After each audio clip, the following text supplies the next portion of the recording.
अस्सलाम वालेकुम रहमतुल्लाहि बरकातहू। प्यारे दोस्तों, हम लोग बात कर रहे हैं इवोल्यूशन, इर्तिखा। और ये जो चैप्टर है हमारा, ये चैप्टर नंबर 7। चैप्टर नंबर 7 या हम कहेंगे बाब नंबर 7।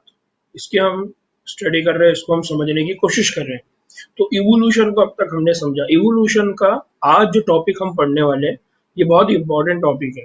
और ये जो टॉपिक है, ये एक कंसेप्चुअल टॉपिक है। आपको इसको थोड़ा समझना पड़ेगा और इंशाल्लाह बहुत आसानी से आप इसको समझ जाएंगे। अगर आप इस टॉपिक को समझते हैं तो आपको ये समझ में आएगा कि हमारी इस दुनिया के अंदर जितने भी जानदार हैं, उन जानदारों के अंदर जो फर्क डेवलप हुआ, उसकी वजह क्या थी, उसका रीजन क्या था, जिसकी वजह से हमारे पास बहुत सारे जानदारों के अंदर फर्क दिखाई देता है। तो बेसिक हम लोग आज स्टार्ट करेंगे, इसको बहुत अच्छे से समझने की कोशिश करेंगे ना। तो आज का जो टॉपिक है हमारा, उसको कहा जाता है तत्बीकी रेडिएशंस। क्या कहा जाता है इसको?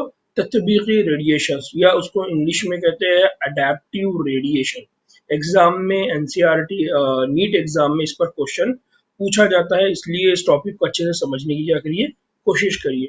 पहली चीज कि रेडिएशन क्या है। रेडिएशन, ये जो वर्ड आया है, ये रेडिएशन क्या है? तो जिस तरह से हम रोशनी का वर्ड इस्तेमाल करते हैं, और जैसे हम रोशनी बोलते हैं तो हमारे जहन में क्या आता है? हमारे जहन में आता है उजाला। और उजाला जब होता है या रोशनी होती है, तो होता क्या है कि सूरज निकलता है और सूरज की वजह से कई सारी किरणें बिखर जाती है। कई सारी किरणें क्या हो जाती है? बिखर जाती है। तो ये जो किरणों के बिखरने का अमल है, इसको इंग्लिश में कहा जाता है रेडिएशन। क्या कहा जाता है इसको? रेडिएशन। यानी सूरज की जो किरणें हैं, वो जब अलग अलग डायरेक्शन में जाती है, तो उसको कहा जाता है रेडिएशन। तो यहाँ पर दो वर्ड है, एक है अडेप्टिव। अडेप्टिव का मतलब क्या होता है? किसी चीज को अपनाना। जैसा आप ये कहेंगे कि आपने सुबह में जल्दी उठकर फजर की नमाज पढ़ने की आदत डाल दी, तो इसको कहेंगे कि आपने अपने आप को अडेप्ट कर लिया फजर की नमाज के लिए। या आपने अपने आप को झूठ बोलने से बचा दिया, तो आपने अब अपने अंदर कौन सी सलाहियत पैदा कर दी, अपने अंदर कौन सी आदत को अडेप्ट कर लिया कि आप कभी भी झूठ नहीं बोलेंगे। तो जब किसी चीज को आप अपना लेते हैं तो उसको कहते हैं अडेप्ट करना। इसीलिए हम देखेंगे अडेप्टिव चाइल्ड। अडेप्टिव चाइल्ड मतलब गोद लिया हुआ बच्चा, तो इसको कहा जाता है अडेप्टिव। तो यहाँ पर बेसिक अडेप्टिव रेडिएशन का मतलब क्या है? अडेप्टिव रेडिएशन का मतलब यह है कि जब हमारी जमीन के ऊपर इवोल्यूशन हुआ, इर्तिका का अमल हुआ, तब्दीली का अमल हुआ, तो धीरे धीरे जमीन ने उसको अपना बना लिया। जमीन के अंदर अब वो अमल हमेशा चलता रहेगा।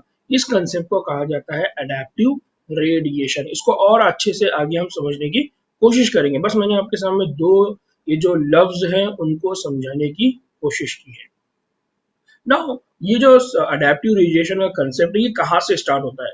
तो ये स्टार्ट होता है डार्विन से, और खुसूसी तौर पे डार्विन के सफर से। डार्विन ने जो अपना सफर स्टार्ट किया था, वो सफर कहाँ किया था उसने? उसने अपना सफर किया था गैलापागोस। कहाँ पर किया था? गैलापागोस आइलैंड, यानी एक जगह थी। ये यहाँ पर मैंने इमेज बताया है, जिस तरह से ये डार्विन है और ये एक आइलैंड है। इस आइलैंड के ऊपर वो जहाज के जरिए पहुंचा। अगर आपको याद होगा तो जहाज का नाम भी हमने बारहा पढ़ा हुआ है। मैंने कहा कि एग्जाम में इसको पूछा जाता है, HMS बिगल। ये जो जहाज था उसका नाम क्या था? HMS बिगल। इसको याद रखिए। तो जो डार्विन था उसने अपना सफर स्टार्ट किया HMS बिगल के अंदर, और वो कहाँ पर पहुंचा? वो पहुंचा गैलापागोस आइलैंड। जब वो गैलापागोस आइलैंड पे पहुंचा तो वहां पर उसने मुशाहिदा किया। जिस तरह से ये डार्विन है, तो ये डार्विन क्या कर रहा है? ये गैलापागोस आइलैंड के ऊपर मुशाहिदा कर रहा है। यहाँ पर इसको कछुआ दिखाई दे रहा है, यहाँ पर कोई परिंदा दिखाई दे रहा है। हम आगे चल के उसको डार्विन की फिंचेस कहेंगे। फिर यहाँ पर अलग अलग किस्म के जानदार आपको दिखाई दे रहे हैं। तो बेसिक कंसेप्ट ये है कि इस इमेज को ऐड करने का, कि आपको ये बात समझ में आ जाए कि डार्विन गैलापागोस आइलैंड पे गया था और वहां पर उसने क्या किया? ऑब्जर्वेशन किया।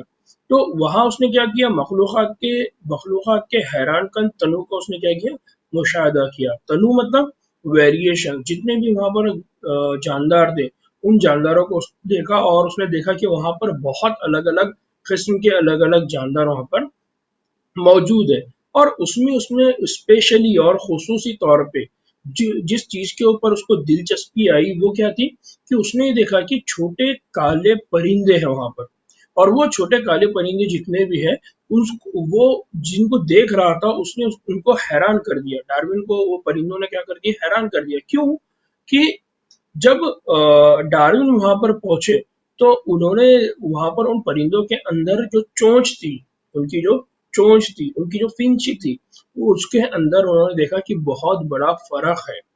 इसीलिए बाद में इन्हीं को कहा गया डार्विन फिंचेस। इन्हीं को क्या कहा गया बाद में, डार्विन फिंचेस। यानी इन परिंदों को या इन परिंदों के ऊपर एक्सपेरिमेंट करने की वजह से इन परिंदों का नाम आगे चलिए क्या बन गया, डार्विन फिंचेस। तो याद रखिए कि डार्विन फिंचेस बेसिकली क्या है, डार्विन फिंचेस वो परिंदे हैं जिनके ऊपर डार्विन ने अपने तजुर्बात किए, या जिनके ऊपर डार्विन ने अपना मुशाहिदा किया, उनको कहा जाता है डार्विन फिंचेस।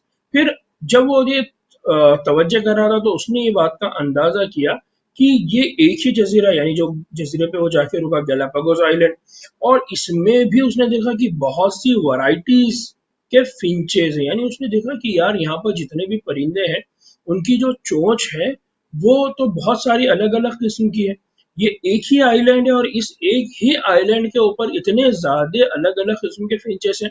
तो उसने कयास किया, यानी उसने ये अंदाजा लगाया या कयास किया या उसने ये सोचा कि ये जितने भी फिंचेस, ये तमाम जो वैरायटीज है, ये इसी जजीरे पर इर्तिका पजीर हुई। तो उसने ये सोचा कि यार यहाँ पर तो इतनी सारी अलग अलग वैरायटीज है, तो ये वैरायटीज अलग अलग जगह से आई या ये इसी जगह पर इवॉल्व हुई। यानी हम ये कहेंगे कि आपके पास 10 किस्म के आम हैं, तो ये 10 किस्म के आम आपने 10 अलग अलग दुकानों से लेकर आए, या एक ही दुकान वाला है जो 10 किस्म के आम प्रोवाइड करता है। तो यहाँ पर उनके दिमाग में ये आया कि ये आइलैंड के अंदर ही इनके अंदर फर्क आया या ये अलग अलग आइलैंड से आए।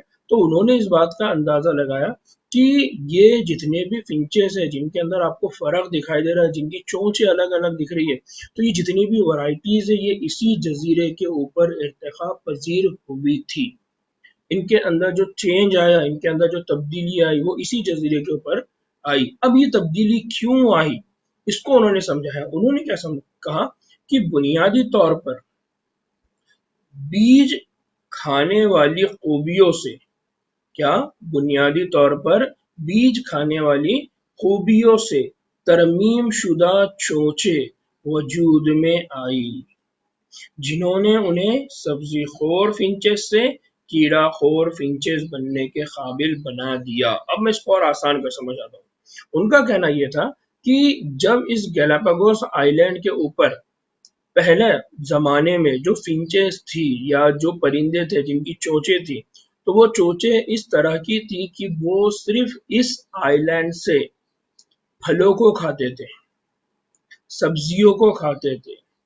लेकिन जब धीरे धीरे इनकी पॉपुलेशन बढ़ गई तो खाने की कमी हो गई।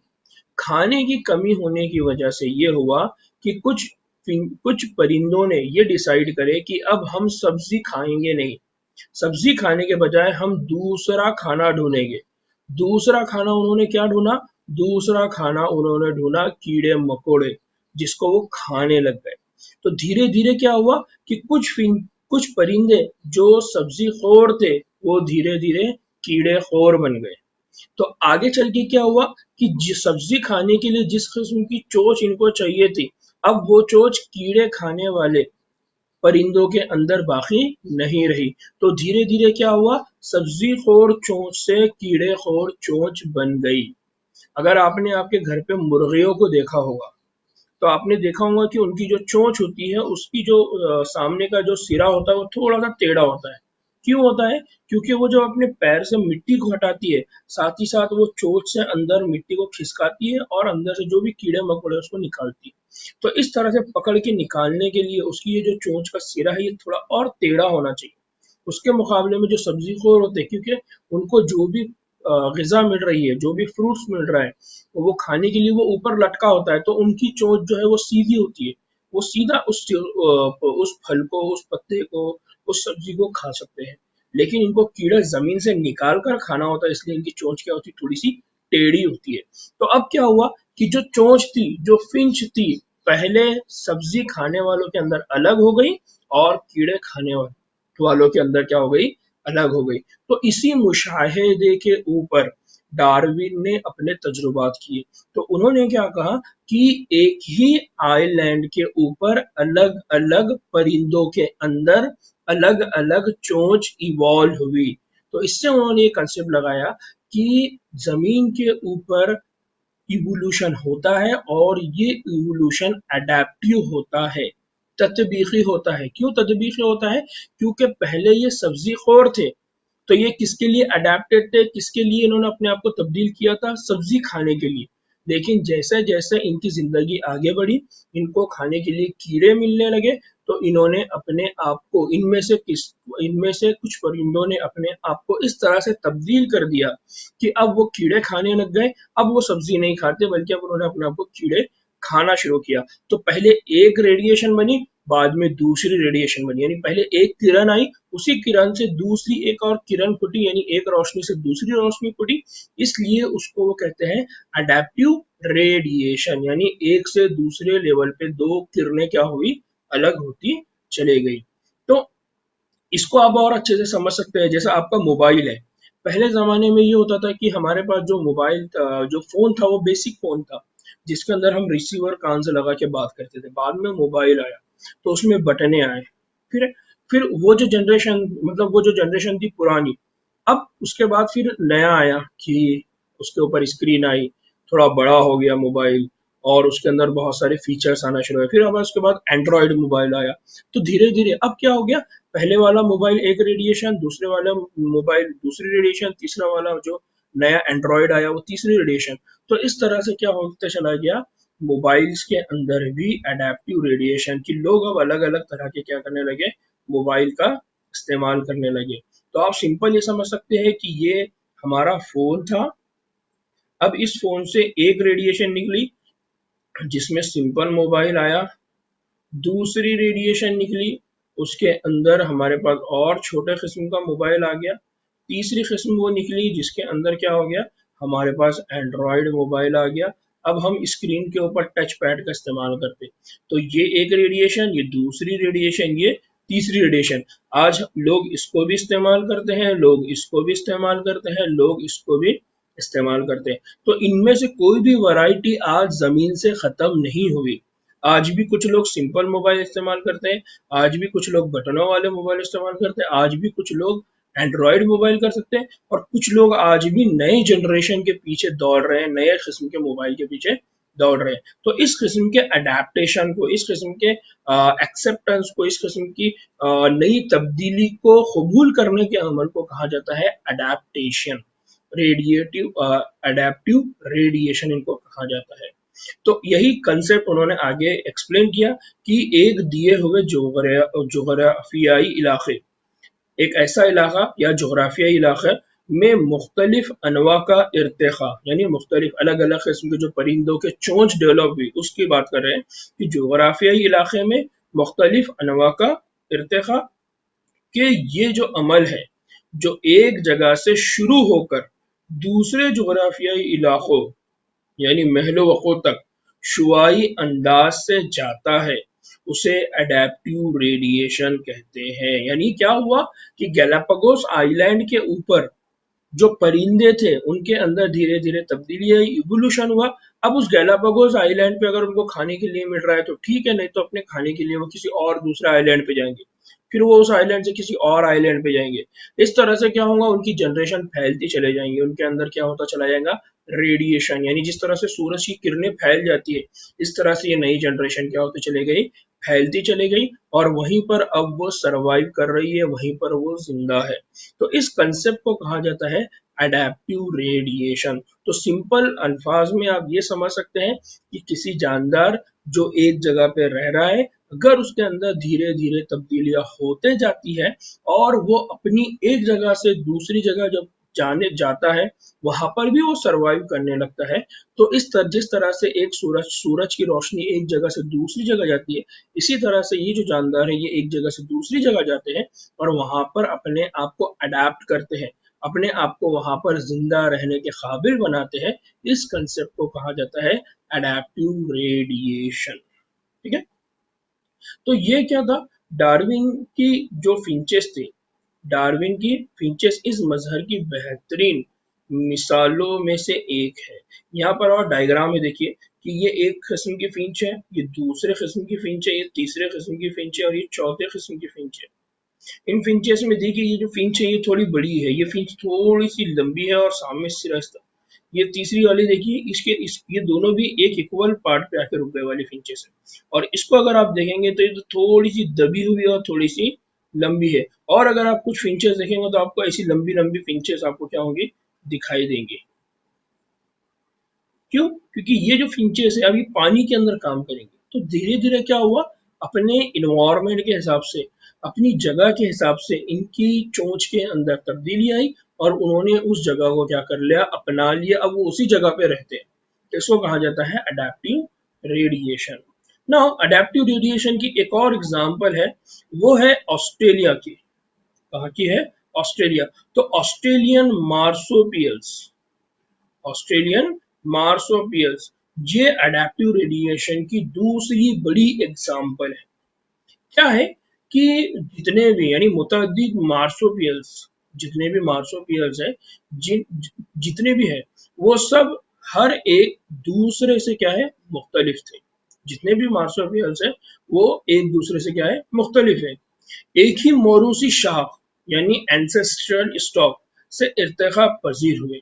ये जितने भी मार्सोपियल्स है ये सब एक ही क्या बोलेंगे, आबा व अजदाद है, एक ही मौरूसी, एक ही विरासत है।